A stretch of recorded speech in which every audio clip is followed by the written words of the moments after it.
కేంద్ర ప్రభుత్వం అందిస్తున్న అద్భుతమైనటువంటి స్కాలర్షిప్ మీరు ఒక్కసారి అప్లై చేసుకుంటే కంటిన్యూగా 4 సంవత్సరాల పాటు అమౌంట్ మీ అకౌంట్లోకి డైరెక్ట్గా డిపాజిట్ చేయడం జరుగుతుంది. ఈ అమౌంట్ కూడా మీకు అకాడమిక్ ఇయర్ బిగినింగ్లోనే డిపాజిట్ చేయడం జరుగుతుంది. మీరు కేవలం ఒకసారి అప్లై చేసుకుంటే సరిపోతుంది. 4 సంవత్సరాలు మీరు అమౌంట్ అనేది పొందవచ్చు. ఈ స్కాలర్షిప్ని కేంద్ర ప్రభుత్వం అందిస్తుంది కాబట్టి ఇది 100% జెన్యూన్. అదే NMMS national means cum merit scholarship 2025 notification అనేది రిలీజ్ అయింది. ఈ నెల 16న నోటిఫికేషన్ అనేది రిలీజ్ అయింది. ఈ వీడియోలో ఈ NMMS స్కాలర్షిప్కి సంబంధించి complete information pin to pin మీకు అర్థమయ్యే విధంగా ఎక్స్ప్లెయిన్ చేస్తాను.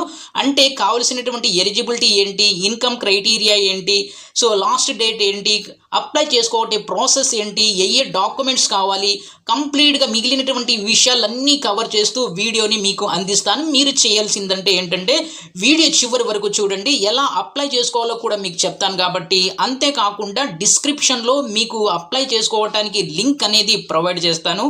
మీరు జస్ట్ లింక్ని క్లిక్ చేయడం ద్వారా మీ మొబైల్తో కానీ లేకపోతే మీ ల్యాప్టాప్ ఆర్ కంప్యూటర్ సహాయంతో మీరు చక్కగా ఇంటి దగ్గర కూర్చొని అప్లై చేసుకోవచ్చు. పేరెంట్స్ ఒక చిన్న మనవి ఏంటంటే మీ పిల్లలు అప్లై చేసుకోవటం కనుక వాళ్ళకి కష్టమైనట్లయితే ఖచ్చితంగా మీరు సహాయం చేయండి. మీకు ఫైనాన్షియల్గా చాలా పెద్ద రిలీఫ్ అనేది ఇవ్వబోతున్నారు మీ పిల్లలు. సో ఇక then let start very interesting video.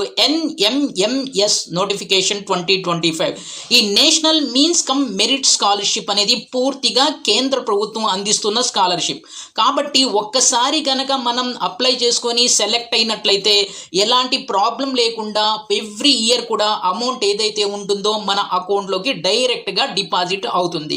దీనికి ఫస్ట్ క్రైటీరియా, ఎలిజిబిలిటీ క్రైటీరియా ఏంటంటే మీరు గవర్నమెంట్ స్కూల్లో చదువుతున్న పర్వాలా లేక ప్రైవేట్ స్కూల్లో చదువుతున్న పర్వాలా, మీరు ఎలాంటి స్కూల్లో చదువుతున్నా ఎలిజిబుల్. కానీ మీరు కేంద్రీయ విద్యాలయాలు కానీ నవోదయ రెసిడెన్షియల్ స్కూల్లో కానీ చదువుతున్నట్లయితే మీకు ఎలిజిబిలిటీ అనేది లేదు.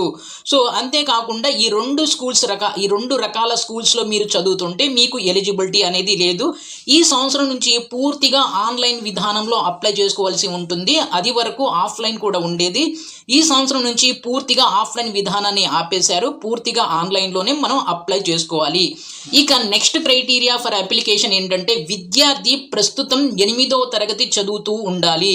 సో అంటే విద్యార్థి 8th క్లాస్లో ఉండాలి. అంటే ఈ స్టార్ట్ అయినటువంటి అకాడమిక్ ఇయర్ ఏదైతే ఉందో 2025-26 అకాడమిక్ ఇయర్లో ప్రస్తుతం విద్యార్థి 7th క్లాస్ నుంచి 8th క్లాస్కి వచ్చి ఉండాలి. ఇది ప్రైమరీ పాయింట్ అనమాట. 8th క్లాస్ ప్రస్తుతం చదువుతూ ఉండాలి. రెండోది